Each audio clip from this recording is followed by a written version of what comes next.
हिंदी भाषा जेनटा कहउछन गोटे film release हवा एटा के गोटे सांबादिक सम्मेलन डाकिले काना एटा मत संकेत आज कोटाबाजी रे हमर जंगल जोची गोटे प्रेस मीट होला जेनटा कोटाबाजी रे 2 तारीख हॉल रे सिनेमा में पड़वा जंगल जोची फिल्म गोटे अंता फिल्म है एटा फिल्म तो हिचे सब कथा जेनटा के हॉल रे चलावा ई फिल्म होचे हमर माटीर आत्मा है हमर माटी संस्कृतिर कथा है जेन वीरपुत्र जेन बरपुत्र हमार माटी के स्वाधीन करिछन हमें भाबुछु हमर भाषा सबुन सुदूर है तार ऊपर फिल्म है जंगल जोची देखो ई माटी हमर है हमर संस्कृति आमर जंगल हमको तुम्हें मना करब हमको तुम्हें तागिद करब केनता सहबा गोटे मनुष्य हेतिले मन भितर तो जुए जलवा ना आर से जुए जली जली आज जंगल जलुचे जंगल जलले से तुम्हें लिबे देब लोकर मन खाने केनता लिबा एटा जंगल जलुचे एटा दुईटी महिला श्रीमती निवेदिता नायक और मीना महाराणा प्रयोजित प्रथम पहला फिल्म है जे माटिर माँ लगी दुईटा माँ बाहरी फिल्म लगी इटा समस्त घरे घरे पहुँचवा दरकार विशेषकर सांबादिक भाई रोलटा अच्छी जे आसिक जंगल जंगल पशिकी केनता समाधान कर गोटे सांबादिक वरिष्ठ भूमिका अच्छे जेने अश्रुमोचन महांती करमर भाषा आमर संस्कृति और आमर कला आमर संस्कृति सारा देश विदेश में ना कर जंगल जलचे तार ऊपर अच्छे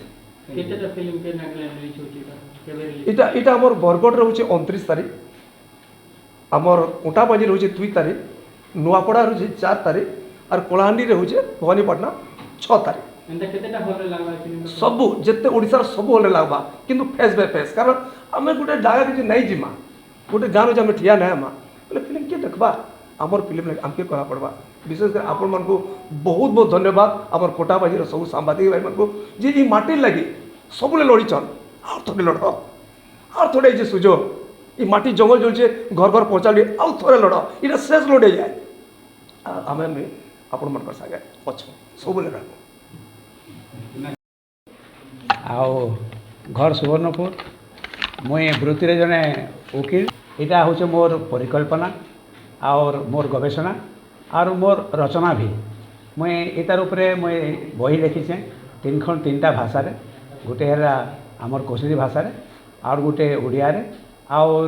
इंग्राजी रे भी बाकी मोर जेन अफसोस थिला गोटे काना जे आमर भाषाटा एते उन्नत हेले भी